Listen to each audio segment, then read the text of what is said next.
Hey, everybody, what's good? It's your boy Carlos, and we are checking back in with one of the true patriots, with one of the let's talk. You want to talk grassroots? This is that dude. You guys, welcome back to the channel, Russell Cleveland. Hey, everybody, what's happening? Russ Cleveland here in Western Montana, running for U.S. House, Montana District 1. True progressive, true grassroots candidate. And the grind continues. So thanks for having me back, Carlos. Yes, sir. And over there in the corner, we let them talk from time to time. We call them Cefore explosives. That's me, man. I appreciate it being here, Carlos, for my 15th time. Everybody knows you're supposed to be here. Staple. I'm the guy on the couch. We're good. Yeah, so I actually wanted to start the conversation off with Mike because he's living in an area in the country where we hear the stories, but it's kind of like just a story, right? We disassociate ourselves from the things that are happening to the people that are here. So if these things that are happening in Mike's area were happening in your neighborhood, you would lose your mind. So Mike, Cefore Explosives, can you please share with us the story you're about to tell us?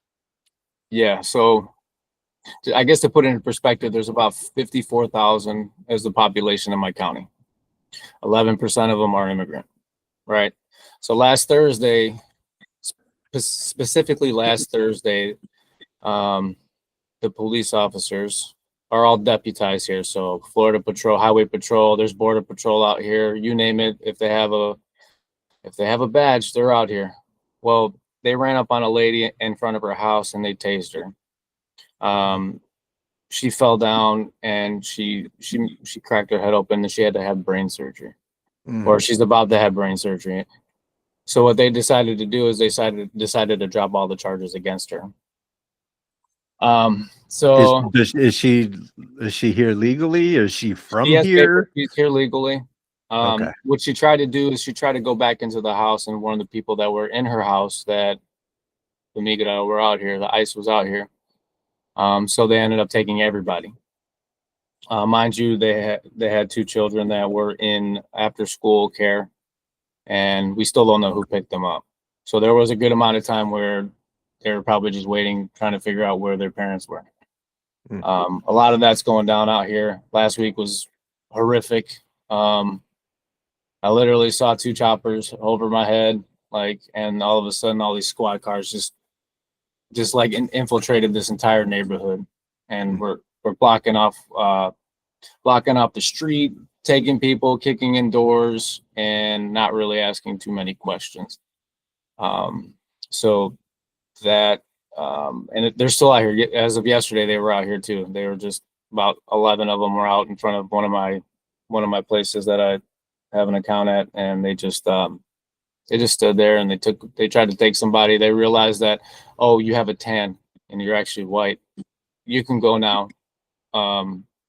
That's just the way it was. And then they decided just to stop everybody, look in their cars, and just try to make sure that they were on the lighter side.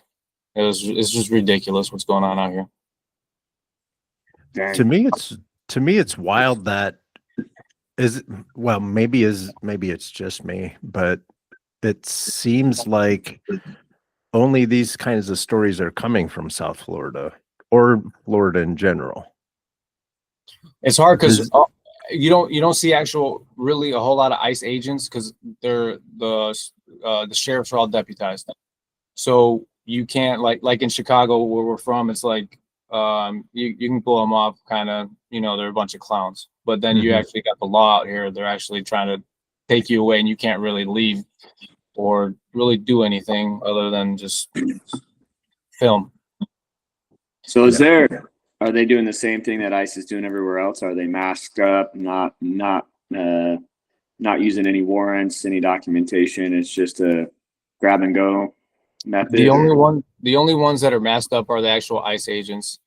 And they're not many.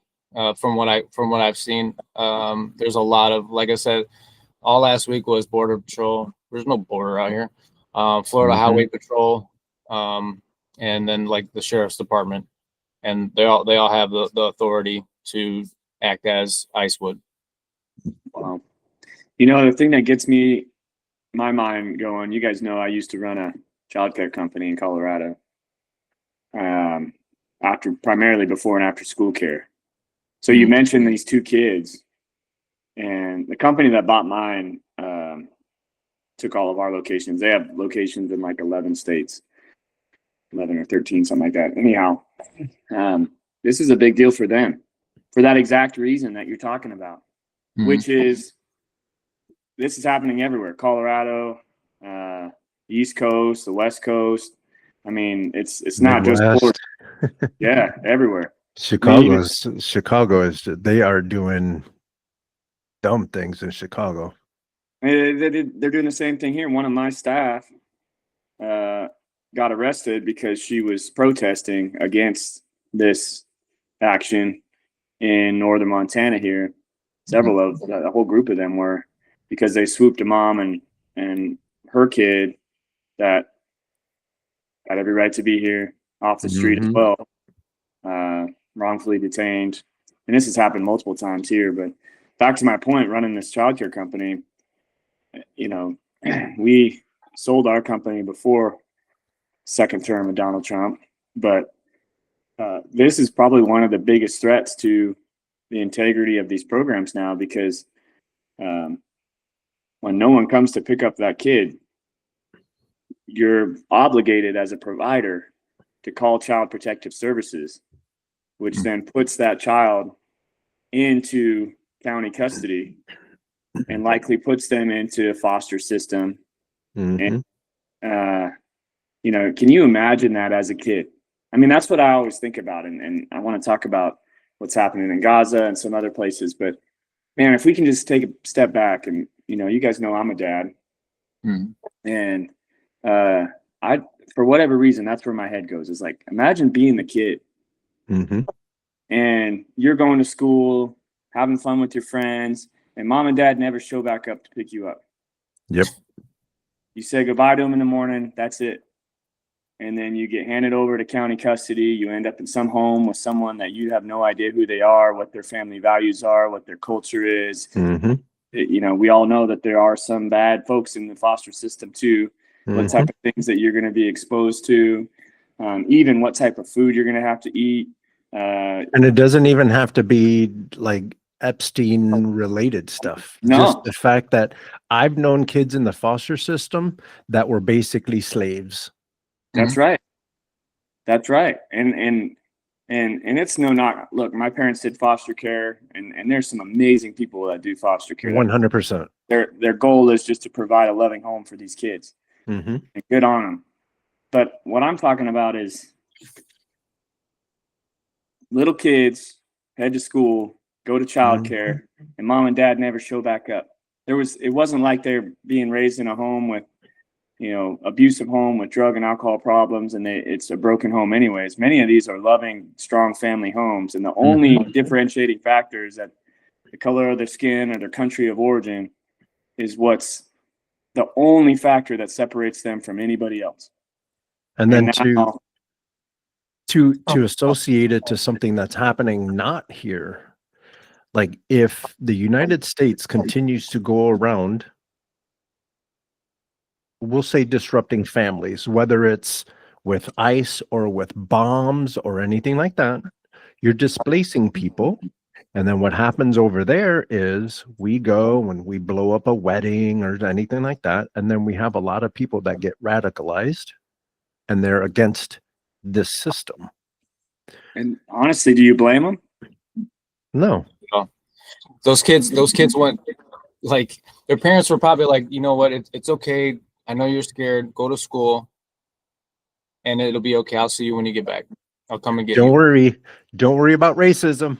Right. Yeah. And now that Don't worry about ICE. First there was fear, and now there's the trauma. And then they I saw a video of someone enter their home after, like, trying to make sure who the people were, and it got ransacked, and like those kids, I don't even know if they had to go back home, to grab like their security blanket, whatever whatever comforts them. I don't even know if they got to return home at all. You know what I'm saying? Like just I'm fucking mad, dude. We all should be.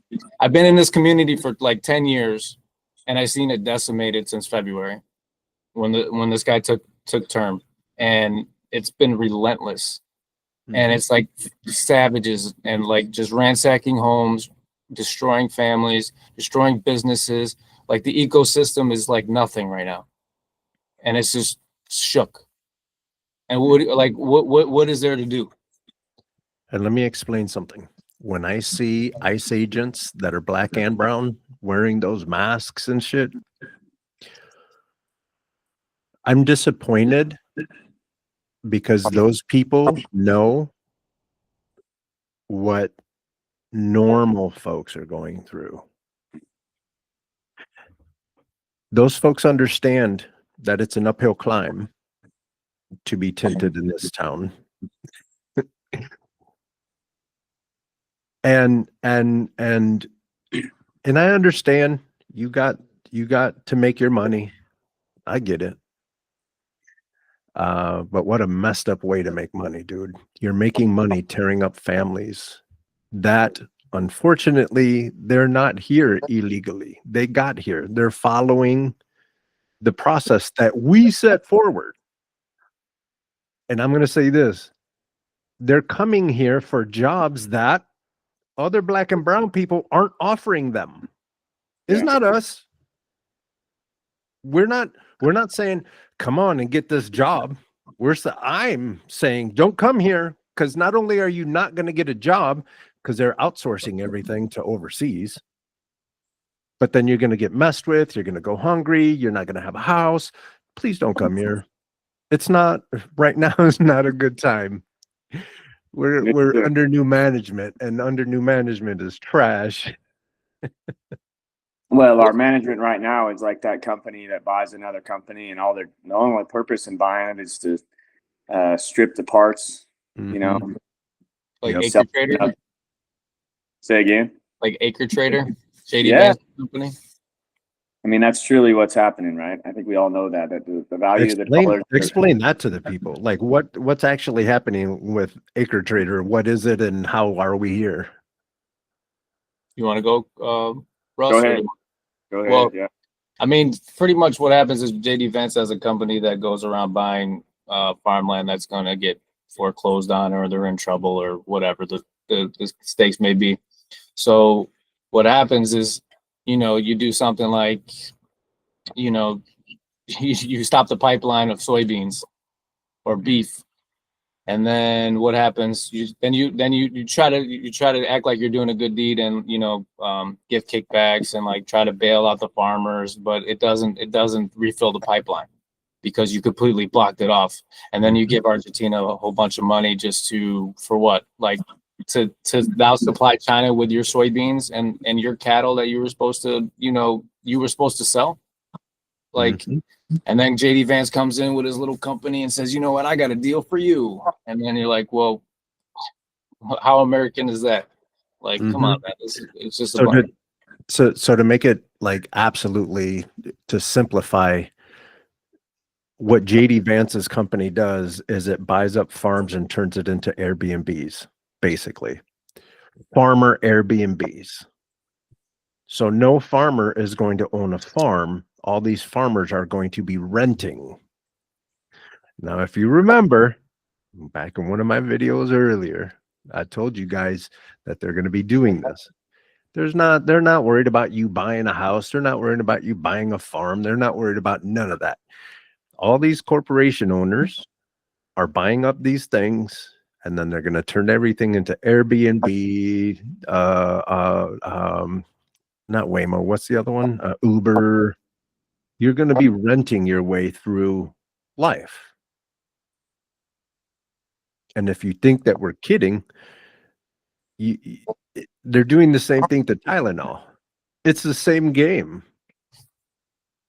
They're telling you that the stuff is bad. They're telling you that it doesn't do good, but what you should do is use one of the other products that just so happens that one of Trump's homies owns a company for.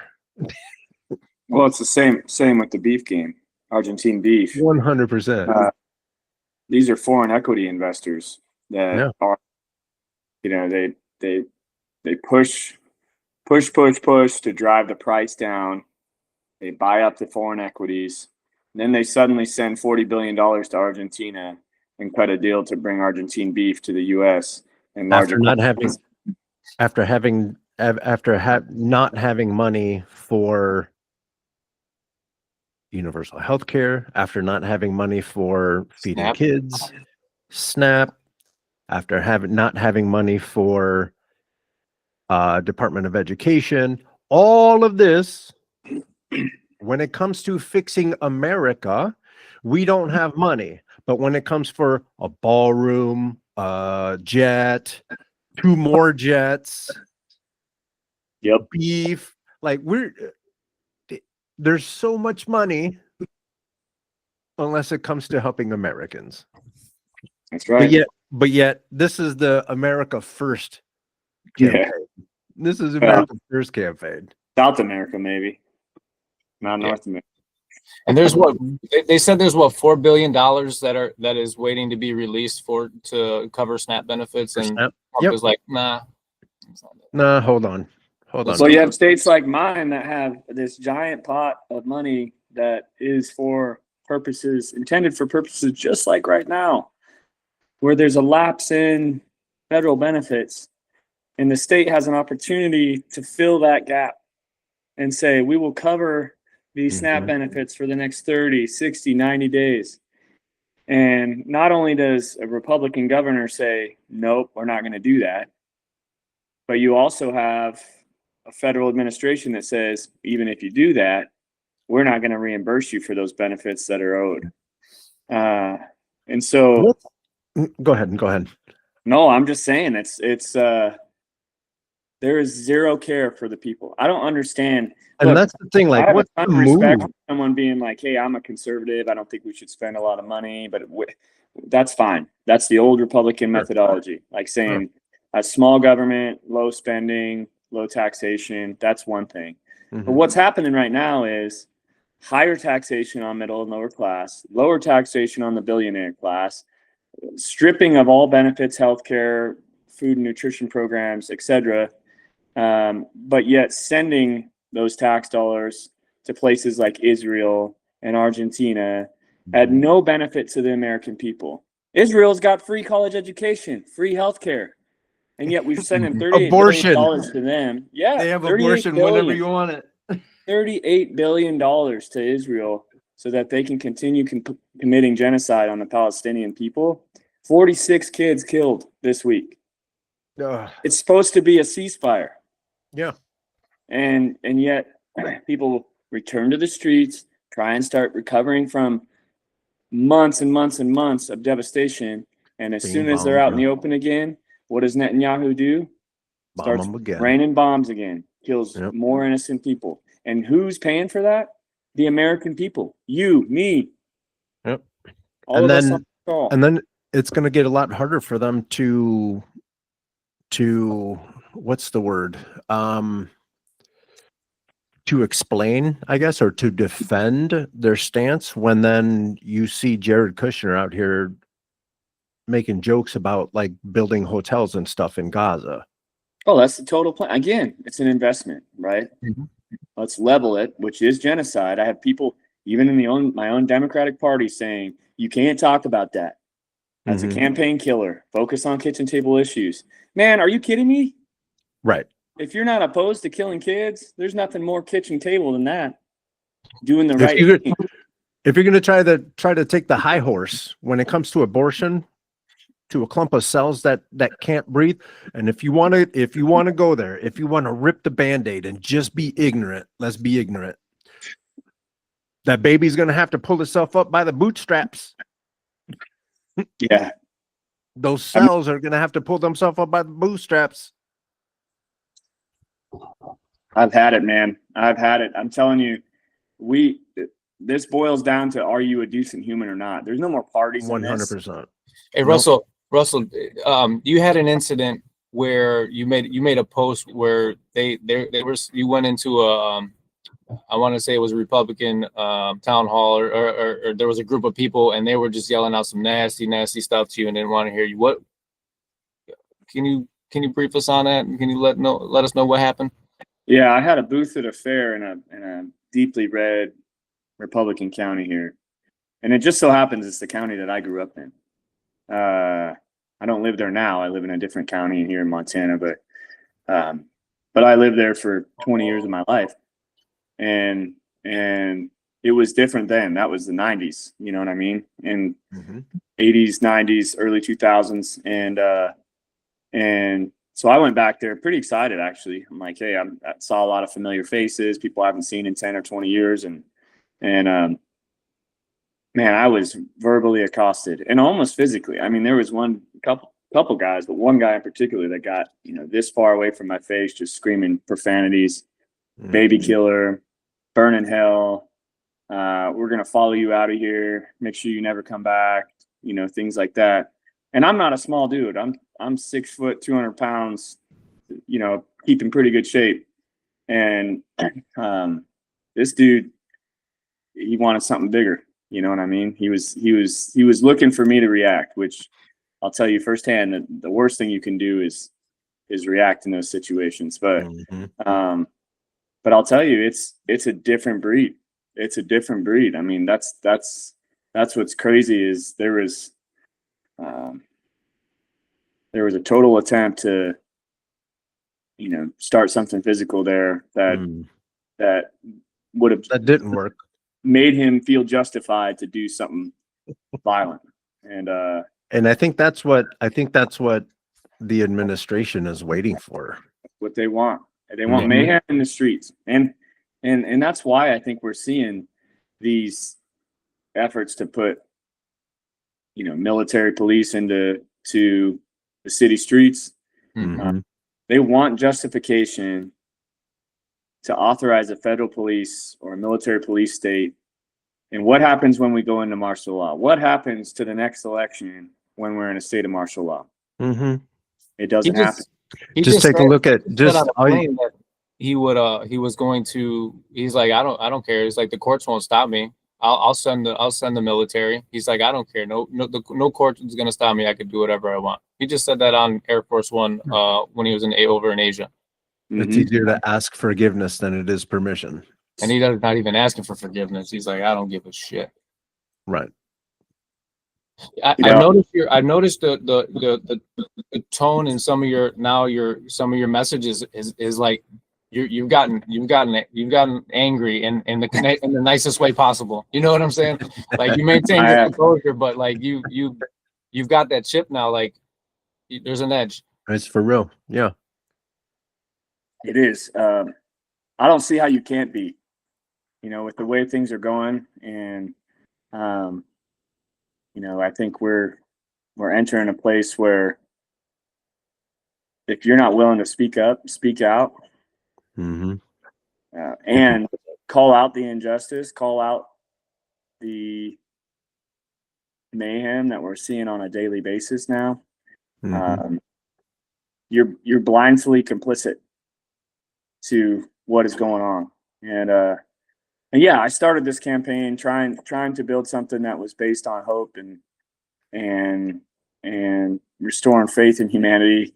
But sometimes you got to fight, and I got a lot of fight to give. And I think, what I'm seeing is that's also a form of hope for some people. Is they want to know that there's someone willing to say the hard thing, do the right thing, that is going to speak out against things like we're seeing right now on a daily basis. And yeah, I'm fired up, man. I'm fired up. Since starting your campaign, what is one of the biggest eye-opening lessons that you've learned?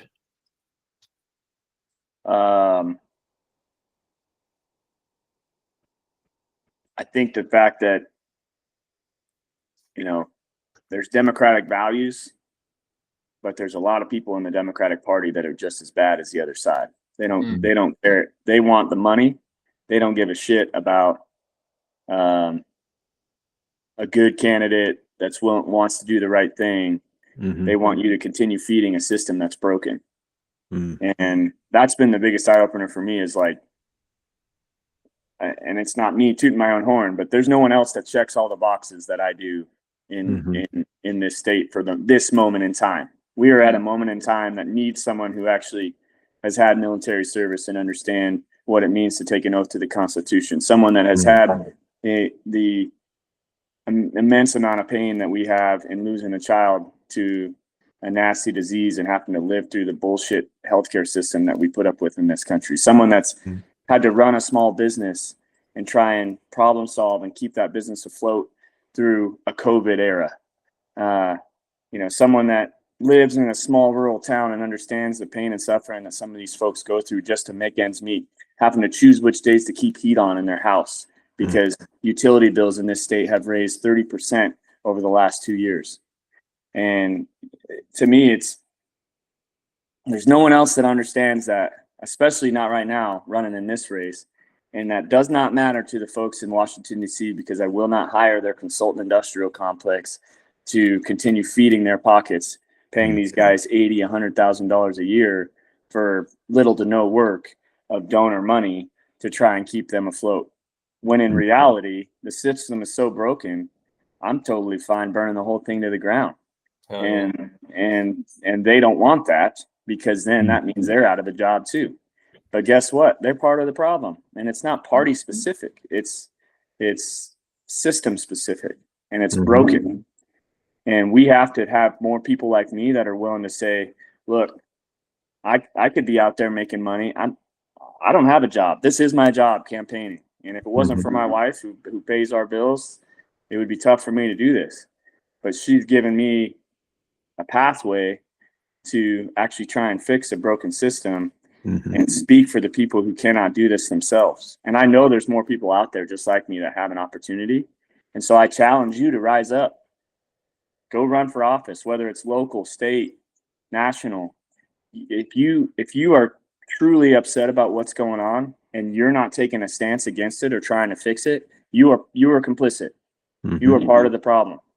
And so you can stand idly by and say, hey, I don't like this, but you're just going to continue to post or tweet or whatever about it. Or you can get in the fight and actually try and make a difference. And to me, that's where it's at. And if you do decide to get in the fight, pay attention, because both sides are using the same exact words. Both sides are using the same exact sentence. Both sides are using the same playbook. Yeah. They all saying the same thing. Even and I'm not even talking politicians. I'm talking normal people. When you talk to normal people, they're all going to say the same thing. Oh, you're sheep. Oh, you're buying into whatever propaganda, all this stuff. You talk to people on the left, and I like to mess with people, right? So when I talk to people on the left, I lean a little bit right. When I talk to people on the right, I lean a little bit left. I need to know where you stand, so I will challenge you. But they all say the same thing. It doesn't matter. It's all the same thing. Yeah. And so, yeah, like, again, it's cool. It's cool to, talk to politicians on Google and get to know the perspective and getting to know them and all that stuff. But do your own research. Yeah. Because having the same words coming out of the same way, and it doesn't matter who's talking to you, to me, we're not getting anywhere. No, and that's why people say, well, you're just another politician. That bullshit. I'm not a politician. Even if I'm elected, I won't be a politician. I'm a progressive leader. Yeah. I'm a leader trying to institute change. Exactly. And I have no interest in serving 10, 20, 30 years in office. I have an interest in getting in there, flipping the whole damn table over and saying we need to fix a broken system. Let's go. And to me, it starts with campaign finance reform. You want to change the system, we got to get rid of Citizens United. That's messing up 100%. And to me, that is where we have an opportunity to totally flip this table over on its head and say, we are going to change the way this works. It does not allow for billionaires to completely fund candidates that are only going to be loyal to them anymore. We need people that are from the communities, from the districts, from the people that are going to look out for, truly be representatives of whatever place they're from, and actually speak on behalf of the people that elected them instead of the donors with the deepest pockets.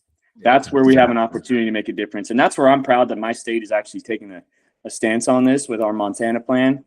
They're pushing to completely remove a business's charter, their ability to actually have any influence in politics whatsoever. And it will be landmark in terms of what this looks like nationwide. If, and I'm going to say when they get it passed, I think it'll be not without some opposition in courts and some attacks from the people with all that money. That's coming. Obviously, we know it's coming. But the more people we can get behind this, it will become a blueprint for the rest of the states to say, yep, we're going to do that same thing. Get the hell out of the way. No more influence in our politics from these people that think they can buy our elections. Because what's happening is you have billionaires that say, well, I'm going to form this little Cefore or contribute to this Cefore that then is going to feed a super PAC, and I'll just throw $500,000 at it because I have the money to burn. Yeah. And someone like me who's grassroots, that's a couple thousand people donating at 20, 30, $50 a piece to even come close to that. And that's a lot bigger drop in the bucket. It's one person versus a couple thousand. You cannot justify people need to understand that that's like couch change to these folks. It is. I mean, 500,000. I'm sure you guys feel the same way. That's a lot of money. I mean, that's a life-changing amount of money to most of us.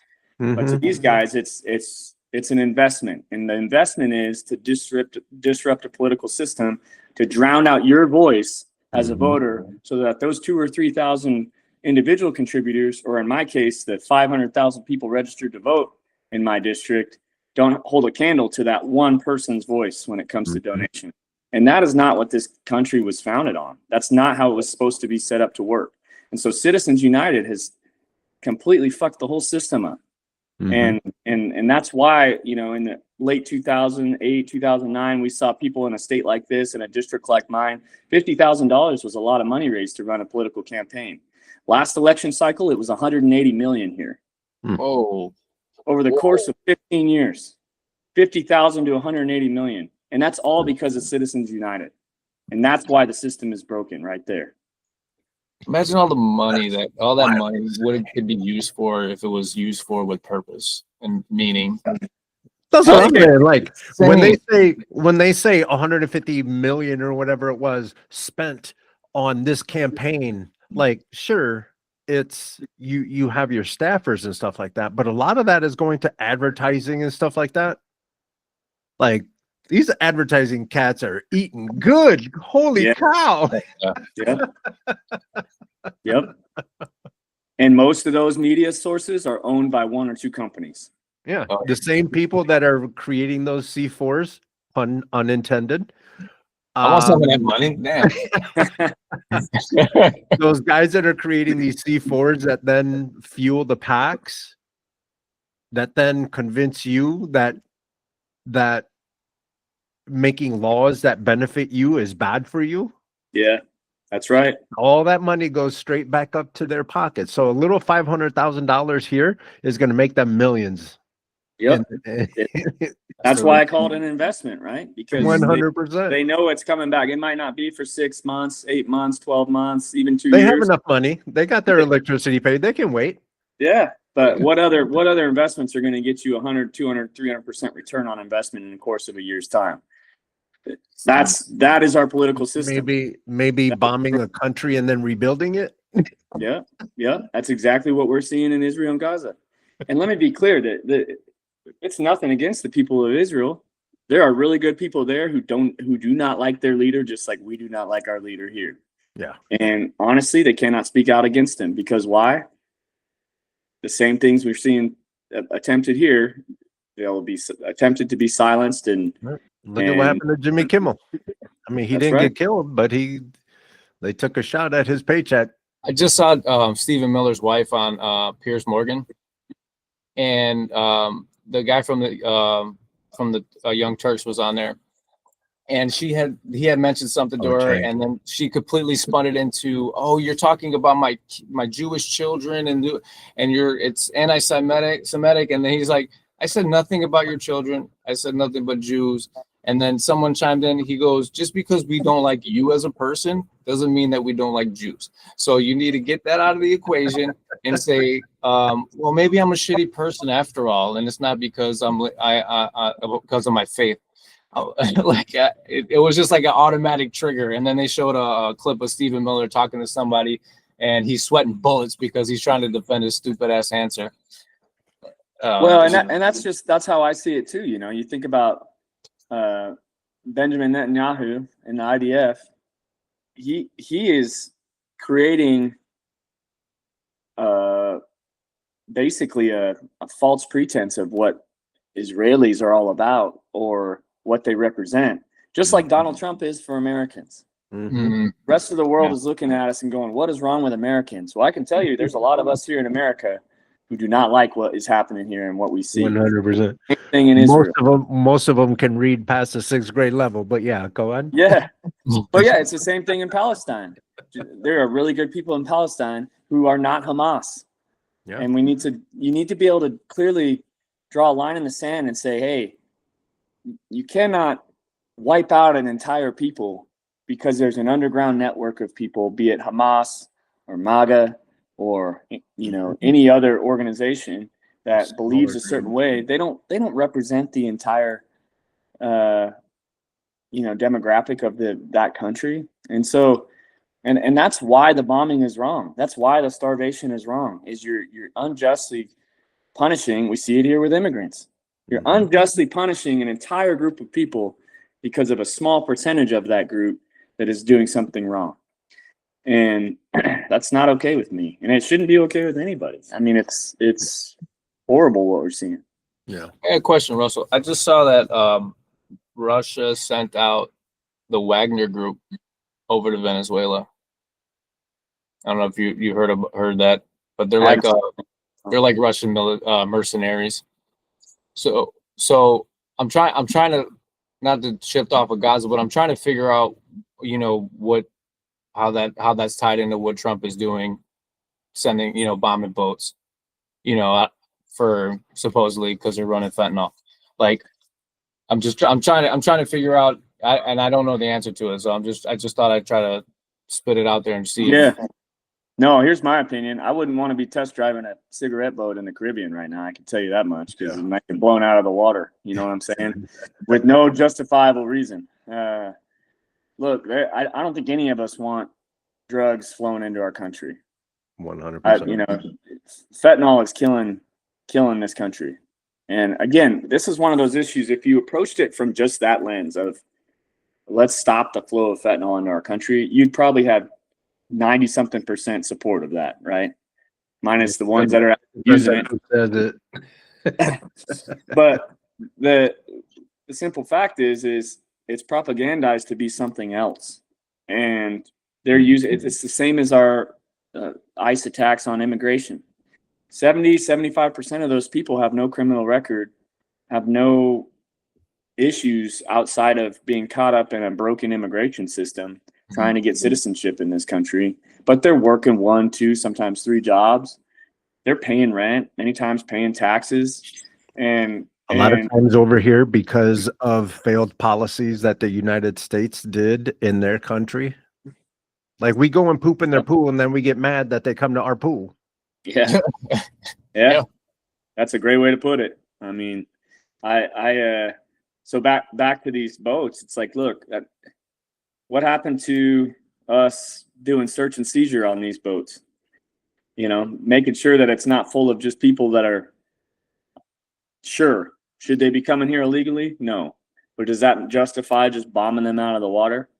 No. And so I hate that we're titling this administration as the president of peace or whatever bullshit you keep seeing. I'm like, you know, this is that's weird. I'm like, this guy doesn't destroy, and they're like, yeah, he's a peaceful guy. That's my No. guy. Jesus sent that guy. Oh man. Like this guy's bombing people out of the water without any real That's solid why it's intelligence. important. Yeah, that's why it's important when for all the folks that think that it's okay to bomb boats in the middle of the ocean. Imagine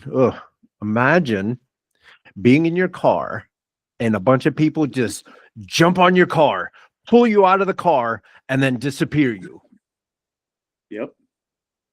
You don't have to imagine it. It's happening every single day. Right. I mean, Mike's seen it in his hometown. He's seen it in his community. But I'm sure you probably are too, Carlos. the point is due process is for you to be able to defend yourself. Yeah. We still don't know that there was drugs in those boats. Nope. Never will, because there's nothing left of them. And one of the pictures had like 10 people hanging out like on the boat. Like they don't like hang out on the boat. They're covered up. They're like chill. Like they're trying to be indiscreet, not trying to have a party. Well, yeah, it would be one thing if we, sent an air detachment out to surveil them, and then they're firing at the aircraft or something like that. Sure, then remember that whole thing of you don't fire until fired upon. I mean, Carlos, I know that you're prior military with me. Is there are certain ways we're supposed to go about engaging in any type of militaristic action. And this administration has thrown the whole rule book in the fireplace, because whole thing. Those days are gone. I mean, there's no reason why we could not send a detachment to say, we're going to investigate, board this vessel, see what's on it, arrest those that are doing something illegally, and if in that process they start taking shots at our military personnel or our aircraft, sure, then that justifies military action. It is what it is. It is what it is. But right now, we don't know that any of that is true. Because to be fair, if it's a fishing boat, chances are they're not going to have heavy machine guns. Yeah, they're going to stand there like heavy artillery. Please, Don't hurt me. You know what I mean? But how about and not for anything, but maybe taking a boat, filling it with 10 soldiers, 10 Navy guys, send them out there, stop it, ask a couple questions. I bet you it's cheaper than sending a missile. Yeah. Well, see, now they have the USS Gravely, which I guess is the largest military carrier. It's off the coast of Trinidad and Tobago. So some of the things that we're reading is Russia backing Venezuela. So haven't they had a relationship in the past? Haven't they had an ongoing relationship? Yeah, I mean, if they're sending in their secret police over to Venezuela, their little mercenary group, unofficially, and then all of a sudden the U.S. is kind of positioning their battleship over, just close enough within range. Something ugly could be happening out there. And then that's taxpayer money too, right? For what? Ego? Look, I'm not a what if guy, but I think it's fair to say we are reaching a boiling point in this country that we have not seen in a very, very, very long time. And it's deeply concerning, because not only are we talking revolution inside our own borders, but we're talking major pushback from countries that forever we have considered allies of ours, that are not happy with some of the things that we're doing. And I personally, I don't know about you guys, I have no interest in starting another or being a part of another world war. 100%. I don't think we make it through the next one as a civilization. I think I agree. And I think people are desensitized to war because they keep watching dumbass movies and video games and all that shit. So they think, oh yeah, we want to, not for anything, for the most part, I don't care if you're a dude or a woman, or I don't care. I honestly don't care. But when you have these little brittle women talking about starting a civil war, I'm like, I'm sorry, sweet cheeks, but you're going to be one of the first ones to go. You're not going to be able to lift anything. You're not going to be able to run. You're not going to be. So why are you talking so much trash? You, my friend, need to start talking about peaceful resolutions. Yeah. Yeah, and I don't think that goes straight for the same people that defend the Second Amendment, because for so long we've said, and I'm a big Second Amendment guy, don't get me wrong, but Same. you really think that your rifle, even if it is an AR-15, holds a candle to a Tomahawk missile or a tank, or come on, Like they said, or a like they drone? said, I mean, They're gonna try. like when they first started sending ICE to Chicago, like everyone from Chicago that understands the possibility that can happen, like what folks don't understand is in Chicago, when ICE folks are out there, those people that were, I don't know how much of this is true, but they were putting a bounty on ICE heads. wow. So You could- there's you- that. You can only But- squeeze. But the point that I was saying is when all those folks started talking about bounties and stuff like that, like those other people saying like military people are saying, we can see through walls. Yeah. Like literally multiple levels of floors. Like they can Yeah. turn When it's I not- was in the military, I was in field artillery. This was back like my missiles were decommissioned. Lance missiles. I can set off one Lance missile and 8 miles of your town would be fried and you wouldn't even be able to touch it for a long time. yeah. My battle cry for a minute there was nuke them till they glow. Yeah. Right? That's the danger we're playing. We're not playing with fire. We're playing with So you can have your decades of little, nuclear radiation. machine guns, you can have your little whatevers, you could have all of it. They got better. They always have better. This isn't Grand Theft Auto or Call of Duty or something. Like you'll get No. killed. Like come on, Right. like, really, really, really fast. Right. And let me tell you, like when one of your friends, like let's say we did, God don't let this happen, but let's say we did go into civil war. How many of these folks are going to give up right when the guy next to them gets killed? 90%. That's all I'm saying. I'm That's out. all I'm saying. Same thing. Same thing. Same thing with the 100 people from 100 men versus a gorilla. Yeah. Same thing. That gorilla gets loose. 80% of those dudes are out. They're running fast as they can. You want some too, old man? No. Nope. So And about of that 80%, about half of them are like, why is my Uber app not working? I can't figure out how to get out of here fast enough. Like, Right. run, stupid. you better hide. Wi-Fi connection sucks. That's the other part of this too, is like we have a society, a world now that's so heavily dependent on technology. Having a cell phone signal or a Wi-Fi signal, Yeah. Anything like that happens, what do you think is the first thing to get turned off or to get cut? Communications. Easy. And communications. And How do you know how do you know anyone is coming? You don't. Yeah. Some of these people can't even make them find their way around their own town without using a map. You know what I'm saying? You know what I'm saying? Nobody knows what direction north is. I'm like, come on. Shout out to all the map makers out there. Yeah. Yeah, buddy. Yeah. Nobody About to knows. get paid. Nobody knows how to put a stick in the ground and wait a little bit, put a rock, wait a little bit, put another rock, and that's your north and south, east and west. Nobody Yeah. knows. No. Nobody knows about compost piles. Telling you, it's those are life skills. It's gonna be life skills. Bear Grylls didn't teach me this. What happened? Bear Grylls always had a knife. Yeah, he did. He was also on TV. Shit, man. So real quick question for, I don't know, this might be real quick or not, but you know how Trump had his Project 2025 punch list? Yep. Do you have a punch list for when you make it into office? Well, I'll tell you, but I'd have to kill you. You know, that's how this works. I'm ready. Yeah, I mean, I do. I think you cannot enter this arena without having at least A battle plan.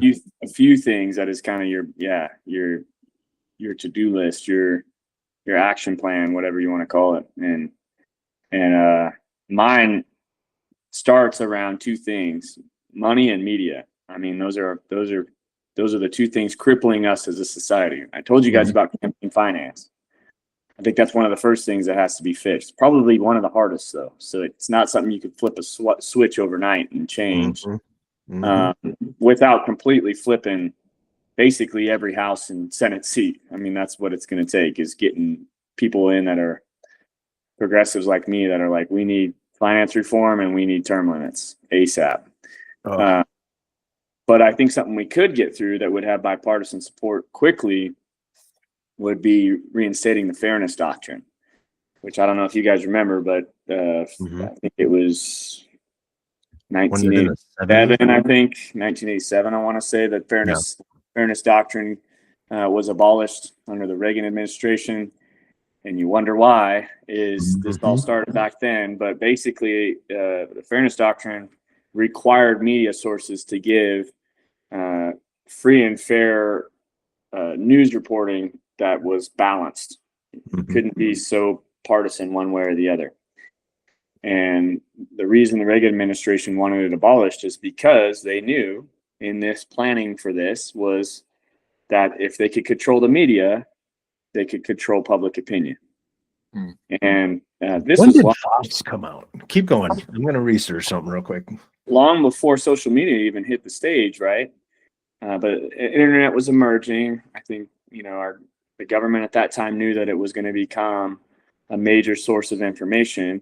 And so if they could get this fairness doctrine out of the way, it would allow for extreme views and extreme media reporting, and people would buy into what they see the most of, whether it's true or not. That is what has caused things like Fox News to be so wildly successful, is they can say whatever the hell they want. And if they say it enough, what happens? People believe it. Yep. No matter how crazy and wild it is. And the left has their wild stations. The right has their wild. Then you have podcasts doing the same thing. You have social media reels doing the same thing. And what it's caused is that it is the sole factor of this division, in my opinion, is because if you're the type of person that likes a few things on social media that's a little bit far right, guess what you get fed more of? More of that garbage. Same with the left. More of that garbage. Pushed until you're on the other side. Yep. And so it intentionally pulls us apart. And to me, just like corporations are not individuals and should not have the ability to finance or influence financial progress in elections in our political landscape, they're also not individuals and should not have the right to free speech. And so I think we basically have to draw the line in the sand. The biggest achievement we could do in the next 2 years is to say corporations are not people. And that 100%. They do not have the right to free speech, and they do not have the ability to contribute unlimited amounts of money to our political system. If we could just agree on that one thing, we could make wild progress towards bringing this country back together and being united again. I think that's what it's going to take. So that's my plan is based solely around that. So what do you say to somebody that says, "Man, I love your idea, Russell. You're what you're doing out there in Montana is great, but let's stay within these margins, these guardrails that we kind of set, and we can kind of give you a couple things along the way. Nothing too crazy, but like what do you say to that? That system doesn't work. It hasn't worked for 30 years now. Easily 30 years. You can't, probably closer to 40 or 50. I mean, but really we're seeing the impact of our decisions 10, 15, 20 years ago are what we are seeing right now. It's not the impact of 9 months ago. It's not November's election that is causing what is happening right now. Donald Trump is just a face of what a system has created over the last 20, 30 years. He is the face, the head of a much bigger snake than we really, and that is the system itself is broken. And so when people talk about, like you're saying, kind of, you need to stay within the, and I literally have had probably 10 of these conversations in the last week. So you're not off the mark in asking me that question. I've had strong supporters of mine that are like, oh, you're getting a little far out there. Focus on the cost of groceries. Focus on the price of fuel. Focus. And yeah, those things need fixed too. But you can't fix any of that unless we fix the system that allows them to be. Those are symptoms of a rotted system. Yes. And that system has been broken for a very long time. And so I don't blame the people that voted for Donald Trump. I don't. I have a lot of them here that are friends of mine, and they have been propagandized to a point where they truly believe that he was going to make their lives better. And has he in the last 9 months? Not he at really all. played him like, okay, you don't like immigration. Okay, I got you. I got you. He catered to them. Oh, you don't like abortion, man? I'm your guy. You don't like the way you don't like the price of this? Oh, I got you too. Oh, you mad that you don't get to say Merry Christmas anymore? Boom, got you. You don't like black and brown people? Let's get them out of here. Let's do something. Let's shake it up. Oh yeah, all right. I can be racist out in the open. He just like picked one thing that was like, all right, that's my guy. And then they forgot about all morals and anything that had to do with like basic life skills and humanity. You know, like the ecosystem. Being a Christian, let's take it there. Because this dude, I see a lot of Christians, a lot of my family members who are I have family members that go to church and get kicked out of church because they try to correct the pastor. That's how severe my family gets with church. They voted for Trump. Yeah. You know, you can't tell me to fix a system that you think was demonic. You're going to go call the devil to fix demonic? Ooh, man, that's deep. And I'll tell you, if Jesus wasn't risen from the dead, he'd be rolling in his grave right now. You know what I'm saying? My man is break dancing in the clouds right now. He's spinning so hard. I did a post about no kings. And the amount of hate that I got saying that, oh, so you don't believe Jesus is our king? And I'm like, listen, if you look on my page, I did a track called Jesus is My King. I'm like, this is about a man-made king in America. Not like, I have no idea what you're picking a wrong battle right here. You're not even hearing what I'm saying. And that's the problem. That's the biggest problem. 100%. You don't hear anything. Everyone assumes because on social media, everyone is saying the same stuff. They just hear the first few words and they're like, oh, that's what he's saying. And they make this huge assumption. Meanwhile, you got my man making rap songs about Jesus and nobody wants to listen. Hey, by the way, listen to my song, Jesus is My King. It's all right. Well, not there's no Bauhaus, but it's nice. Jesus is a Middle Eastern, long-haired, hippie socialist. He's a table flipper. Nobody wants to hear that, but guess what? He wanted everyone to be fed, everyone to be loved, everyone to be cured. Everybody. Tell him about the blind people. What'd he do with the blind people? Gave them sight. What did he do with the oh boys with the fingers falling off? Leprosy, the lepers. What did he do? He put the fingers back on. What? And what did he do? What did he do when he was hanging out with the hookers? What did he do when he was hanging out with the hookers and all those other folks? And then the guy had to go back and tell the Pharisees, yo, hey, Jesus did this, and they didn't believe him. Like, bro, did you see what was going on over here? Did you see my name tag? It says Jesus. I've been anointed, fool. Well, I'll tell you, there'd be no better time for him to come back than right now, because we're broken. I'm ready. We're broken because I'm ready. I say that all the time. I say, Jesus, come get us, because we don't know what we're doing. And it's going to We come to don't. a point where we're going to go so far away from what we believe in faith that it's going to take us away where we want to be after this world is over.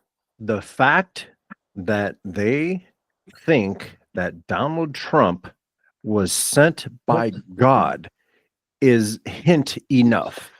Colt. I got my Alone. Bible. Wait a minute.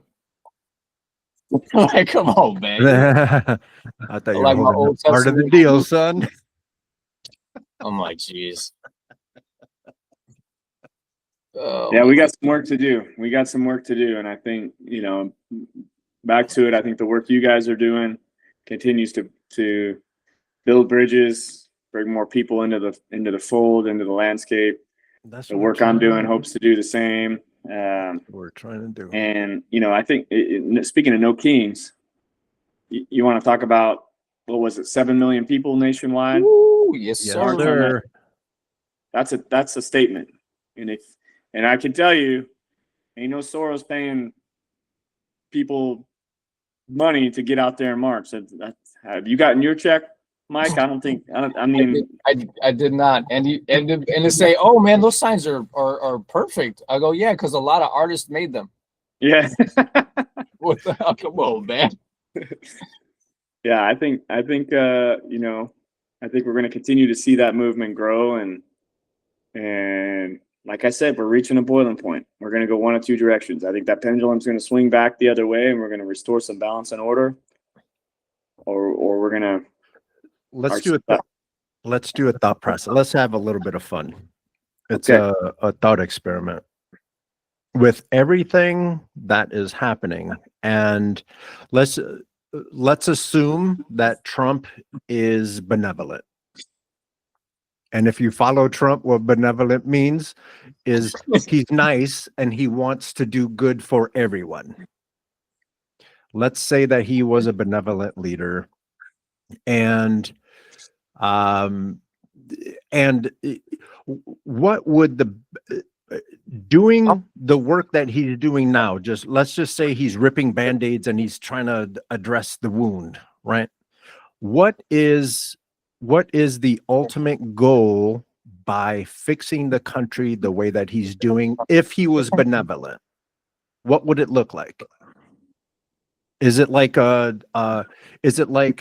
Demolition Man? What's his name? Sylvester Stallone in Demolition Man, where everything was on like credit and you couldn't say bad words and they were wiping their ass with shells. Yeah. Remember?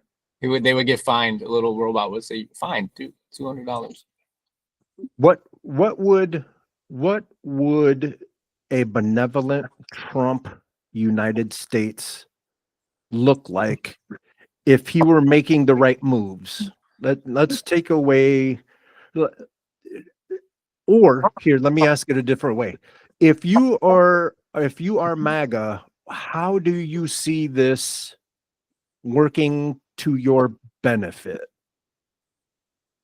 Well, I can tell you what the message is that I'm busting my hump. Donald Trump's going to come and remove all the barriers that are keeping my hard work from actually making me wealthy and worry-free. That means all the trouble I have in getting better pay and getting good jobs is because of immigrants. That means all of the bills that I see increasing, the taxes, the programs that are funding these people who just sit around and don't do anything, those are going to be cut and my taxes are going to go down and I get to keep more money in my pocket. Mm-hmm. And all this issue with housing, there's no housing anywhere, affordability, it's because all these people moved in here and he's going to kick them out and I'll have an opportunity to pay, have a nice house and pay less for it. Mm-hmm. I mean, we could go down the line. I think that it's myth versus reality. And in reality, if you're not a wealthy white person, then there is nobody looking out for you. Mm-hmm. And even if you are a white person, there still ain't nobody looking out for you. You have to be a wealthy white person in order to become wealthier. Yeah. And if you don't already check both of those boxes, this is not the administration for you. It's not Republican, it's oligarchy. Yeah. And that's the difference. Break down oligarchy, because I don't think that many people, again, it's one of those terms that people use that don't necessarily understand. Oh, oligarchy, that's bad. Yeah, I mean, really, what is it that you want out of your government? Do you want a government that influences or excuse me, not that influences, but that requires free and fair elections to where everybody that lives there has an equal say in the government itself, the laws, the programs? Or do you want it to be only the rule of a few? And so when you talk about oligarchy, it's truly power concentrated to the wealthy few. And so in this country, that's kind of our tech bros, right? When you talk about, there are a lot of billionaires that are good. I don't think it's a billionaire class issue per se, but there are a select handful of them that have no interest in the benefit of the common people. And so when we talk about oligarchy, it's truly limiting the political competition of, from the say of the people and giving it to the people that are the wealthiest top 1%. And that's not what our founding fathers set our democracy up to be. It's supposed to be representative democracy, a republic that actually takes what the people want and makes legislation based off of that benefits everybody equally, not just the top few. Yeah. So basically, the way I understand it is, I'll give you a few examples. Rich people think that they're smarter than everybody else, and it's okay. Just follow us. We got you. It is a nation where billionaires, corporations, and truly powerful lobbyists shape the laws and policies. Yeah. So it doesn't just hurt individuals. Like if you're rich, Carlos, and I'm not, and you now get to use your money and power to influence your life, my life, it works the same way in business. And that's what people don't realize. If you're a small business owner, you're competing against major corporations and monopoly. We already have monopolization laws here. They're not being enforced. Right. And so that's why you see these major corporations buying up mass amounts of land, other businesses, media companies, pushing out the middle and small guy, because then they have huge amounts of capital to make huge amounts of political influential decisions. That is oligarchy. And that is exactly what we are living in right now. Yeah, you see and then to add to it, if the oligarchy is made of rich people who are watching out for themselves and that think that you are lazy, who do you think they're going to be making the rules to benefit? Oh, themselves. Yeah. It becomes, so when we look at what will your role or humanity's role be in another 100 years, if we continue in the route that we go, it will be a form of socioeconomic slavery. That is ultimately what happens, is you have the bare minimum to survive, to be enslaved to a work process that only benefits the ultra wealthy. And really, for them, it doesn't make a day-to-day difference. Once you hit a certain point of wealth, there is no more wealth that can positively change your life in any better. I mean, what's the difference between 100 billion and 500 billion? You have more money than you need, more money than you can buy anything with. And we're looking at an Elon Musk who's going to be the first trillionaire. Why? Why? We have people that can't even afford to buy top ramen. Yeah. What good is being the king of a wasteland? Exactly. Exactly. I mean, you remember Lion King, right? Yeah. And you have the kingdom where Yep. Scar takes over. Yep. It's boneyard. Yep. That is oligarchy. Yep. Is, if you want to break it down to its most elementary version, is when you have someone that has 100% absorbed all of the wealth, there's nothing but scraps left for everybody else. Yeah. Versus everybody flourishing in some way, and maybe not all at the equal levels, but at least enough to where everyone is living a meaningful life that is without pain and struggle. And so you mentioned Elon Musk. He's about to be a trillionaire, right? In 2016, he was only worth $10.7 billion, Mm-hmm. right? And he was already at the top tier of, like, you know, people with money. And then you consider like the Mark Zuckerbergs, Jeff Bezos, and they were all around that tier at that point in time, and now they're in the hundreds of millions of dollars, billions of dollars. And my point is this: is like, what good does that do? I mean, imagine it. I try and frame it. I had a group ask me to frame this for them in terms that we could understand. Those towns in like the Midwest, we have them here too, but there's a water tower in the middle of town, right? Imagine that all the water is going into the tower and not back out to the community, to the point where eventually the town goes dry. There's no water for anyone else. And the Elon Musks of the world are the water tower. They have all the means needed for the rest of the village to flourish. But they're just keeping it in a tower. Why? Mm-hmm. For what purpose? Just to hold on to say I have all this water. But everybody else in the village is like, I just want to drink of water. I want to be able to water my garden and grow my own vegetables. I want to be able to cook and drink and swim on a hot day. Yeah, the thing I was thinking of is, like, you go to Sam's Club, the owner, like, he owns Sam's Club, but he only lets you have the samples inside of Sam's Club. That's a great example as well. You can't take that big 5-pound thing of peanut butter home. You only get one sample. Yeah. Well, and the problem is they're not even going to get a sample soon. Right. Yeah. I think that's the point, is like you're going to have to pay the membership for Sam's Club, but actually not get anything at all.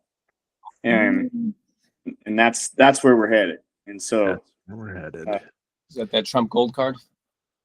Yeah, I guess. And ooh, I was on the Sam's Club thing. There it goes. ADHD. Thank you. Proud sponsor of this podcast. You can either win or you can lose with this shit. We got some good combo going here today. This one's popping. We're speaking fire. I love it. Yes, sir. That's what I was gonna say. It's somewhat frustrating, especially being from the streets of Chicago. And then you work, and you're doing all the things, and then you realize that you did all those things and they're not going to help, all the college, all the military, all the everything. Because you're brown and you're from the streets of Chicago, and you didn't go to Harvard and you didn't go to all these fancy schools. And then you didn't get invited to all those cool parties for the people that were actually about to get into politics. You didn't build the network that was going to hold you up. And some folks here in this country think that this whole pull yourself up by the bootstraps thing it works. And it just really doesn't. As a nation, we have to do better. We we're outsourcing jobs. We're doing all this stuff. The deindustrialization. This is the point that I was trying to make. The deindustrialization of America is making it harder for everyone. So it doesn't matter what school you went to, what streets you're from, it's going to get tough for everybody. And they're going to convince you that because I'm brown, I don't qualify for jobs. I don't do like this and I don't do like that. Right. Well, folks, everyone is going to find out now that there are no jobs because those oligarchs, the oligarch wannabes, keep sending those jobs. I talked about this earlier. LA is in shambles because of AI, and all those animation filmmaking jobs are all going to, whether it be India, whether it be wherever. They're not in LA. Gaming jobs, programming jobs, the jobs of tomorrow, all of those are being taken by people from India, China, over there. So if you guys think that having rich people telling you what's best for you, I'm here to tell you it's not going to work out the way you think. Well, I challenge that a little bit, and here's why. Here's how we've done it to ourselves. Is American consumerism has driven us to that point. Because we all want brand new iPhones, but we don't want to pay the cost of the iPhone being built in the United States. We want to pay the cost of an iPhone that's built overseas. Right. And so, yes, could the corporation take less profit? Absolutely. But would it still drive the cost up even if the corporation took away a big portion of that profit and made it in the United States? Yes, we would still be paying more. And so I think the point is this, is we also have a culture of consumerism that is extreme. You go to some of these other countries and not every person feels like they need to buy a house at 25 or 30 and live in their single family home with a picket fence. Or have 6 houses for that matter. Or 6 or 50 or a boat or 10 boats or 3 cars in the driveway or, 5 TVs in their house or what, like a yacht as big as Long Island. Yeah. And so part of that being the richest country in the world, we have also fueled this divide because of consumerism that has driven many of those corporations to maximize profits by allowing us to be able to afford products that we truly don't need in surplus. And so to me, that's a lot of it is corporate greed. I'm the first one to tell you that. But there's also some responsibility on the backs of the American people to say we are culturally broken as well by feeling like we need more than we actually do. And I'm guilty of that. I'm sure you guys probably are in some respects too. Most of us are, because we're conditioned to believe that way. But until you take some of that away, largely because of ability to pay, then you also realize, like, am I any happier with 5 TVs over 1? No, right? It's convenience factor. And so the price we're paying for that convenience right now is far beyond the American dollar. At this point, we're talking about a complete societal shift because of us deciding that we need these things to extreme portions, that we've lost control in our political landscape and in our corporate landscape. Now they hold the keys to be able to determine what we can and can't have and at what cost. And the only way to let that collapse is do what? I haven't purchased a thing from Amazon in almost a year because I feel like that type of company is demise of small business. Yeah. And that's what we have to do is say, hey, nope, we're going to shift away from that and start focusing on supporting our communities again. Go pay an extra $1 for something at your local store. You know why? Because at least it's helping them pay their bills and not putting another $1 in Jeff Bezos' pocket. That's my opinion. And then what happens to go back on the inviting to the party? What happens to the black and brown and the women that they used to, then they invited to the party, and then they realized they don't need them anymore. Right? All of a sudden, like Tim Scott is like, oh man, we need a face. We need that guy to move the needle. We need, you know what I'm saying? And then all of a sudden, like, he's not around really being the face anymore. That needle is, they threw away the needle. They don't need that needle They anymore. touted Tim Scott. They had him up on TV. We were tired of seeing his face. Right. Now he's worn out. He's old news. We don't need him anymore. What's the next one? So like you'll get the people that voted for him and realize that hopefully they come to the realization that they were all used and manipulated. Right? At least in theory. Hopefully. But again, that goes back to being cognitively aware that you were being manipulated. Yeah, that's the problem, is most people don't realize they are. Yeah. You don't realize you're in a cult.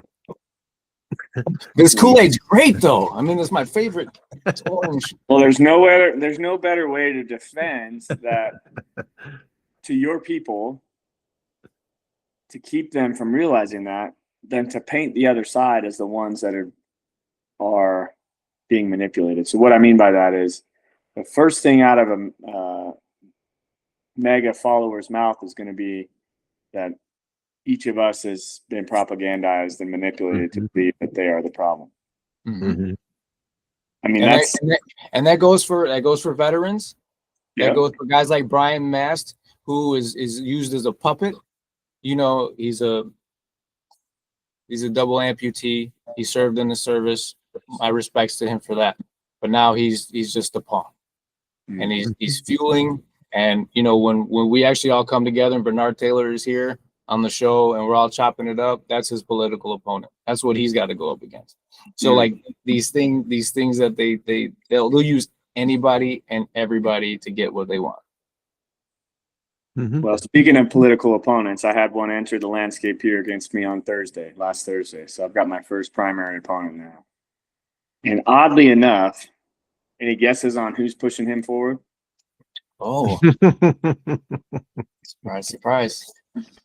Somebody fit the profile, or somebody in Washington, D.C. decided to put a profile together of who they think would win in Montana, who will take corporate PAC money, who will take APAC money, who can be the puppet for this industry. Is this person from that area, or did they move him in?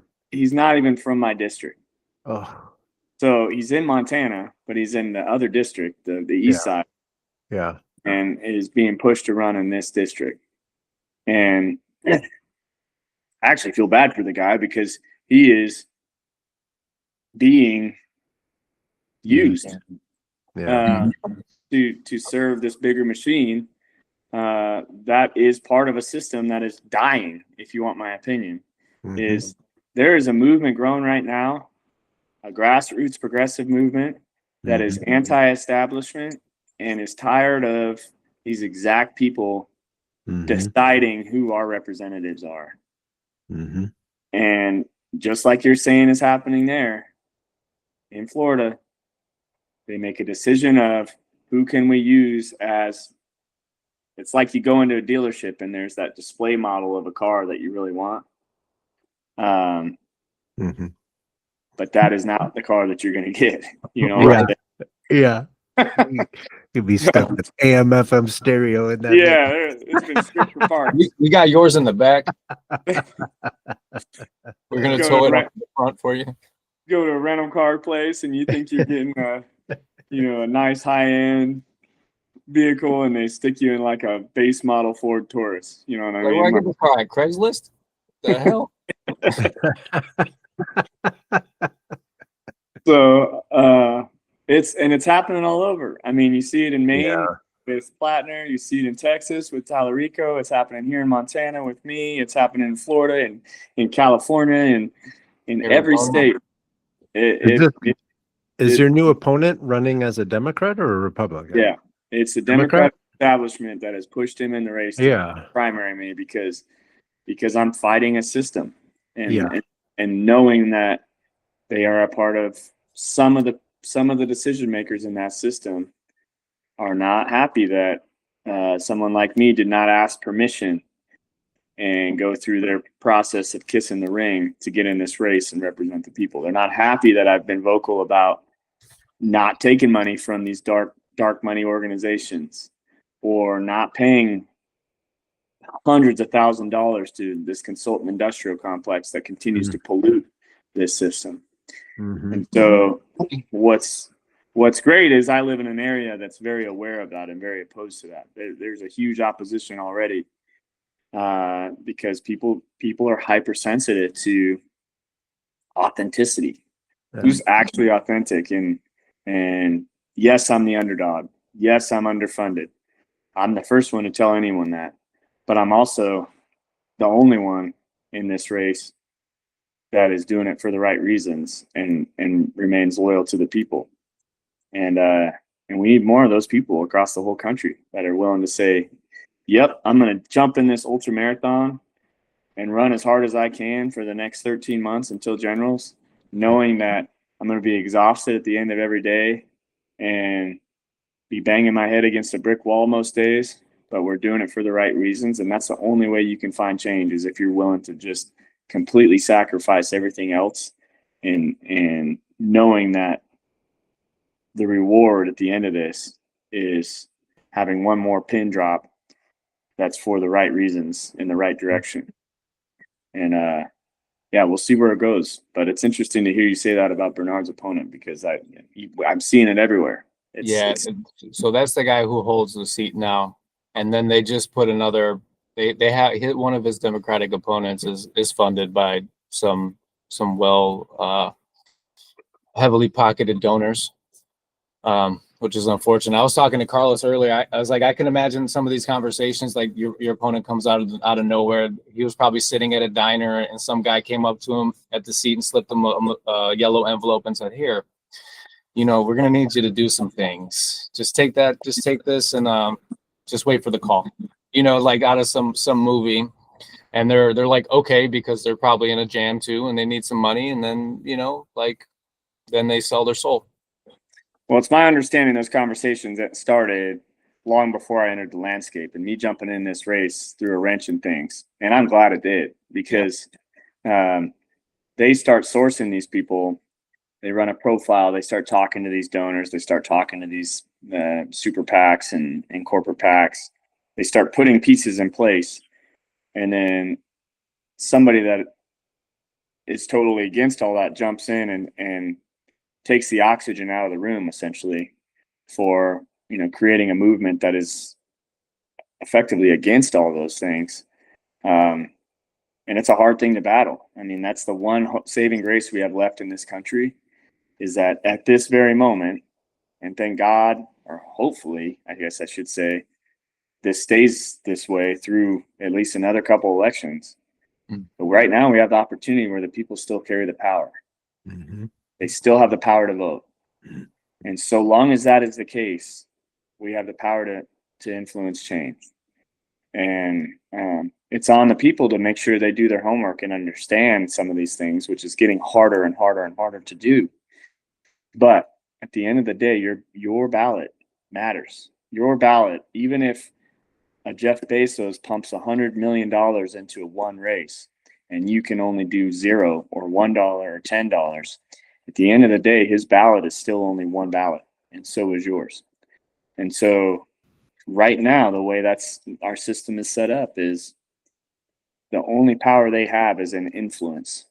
And so if you refuse to be propagandized, if you refuse to be victimized by a system that's built to buy your influence or buy influence over you, then you still hold the power.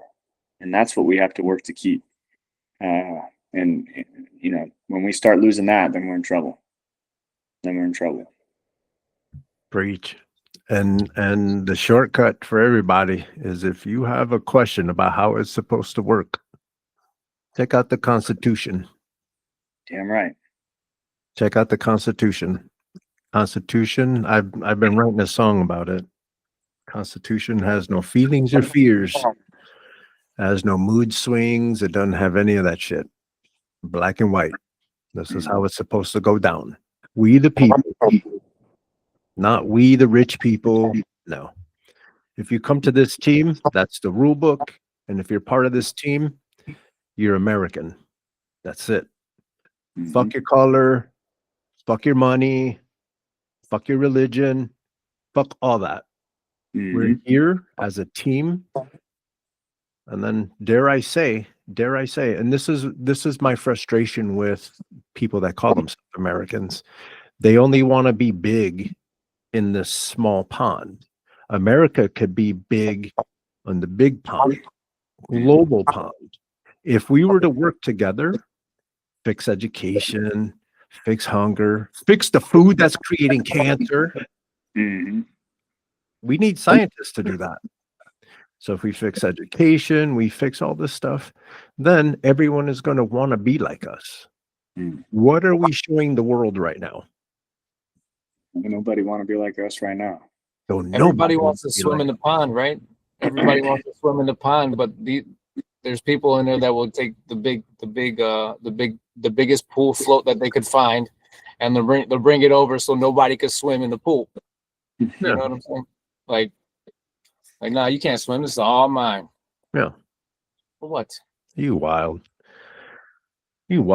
And then yeah, again, going back to what people see, they see all of this, and then they see this weirdo guy that we somehow voted into office to be our leader. This is the guy that we want representing everything that we hold true, everything that we hold important to us. This fake dude with fake tan, fake hair, fake everything. He's the one that's holding the truth. He's the one that's your champion. The liar's a truth teller. The liar, the truth teller, the cheater. There's other things. From what I understand, he's in some files. Like, there's a lot happening. Like, imagine being a Christian and Jesus was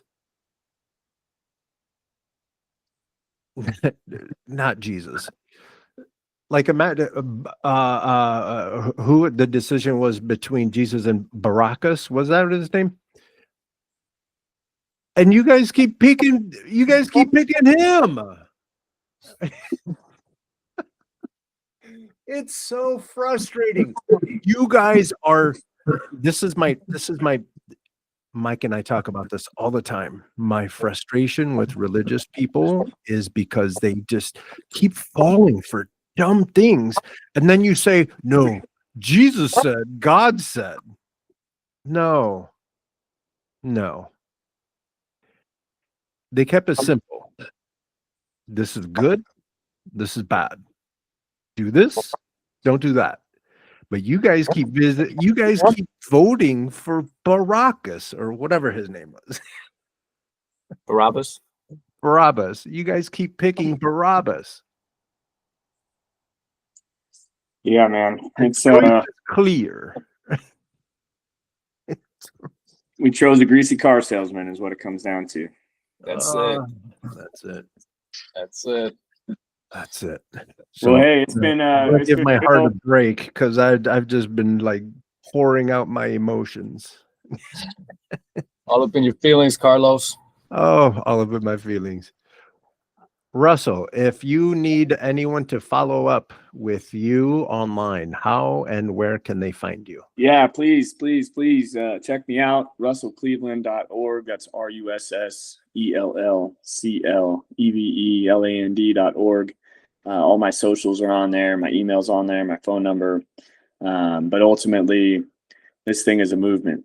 It's more than a political campaign for me. It's more than a political campaign for everybody that's joined this movement already.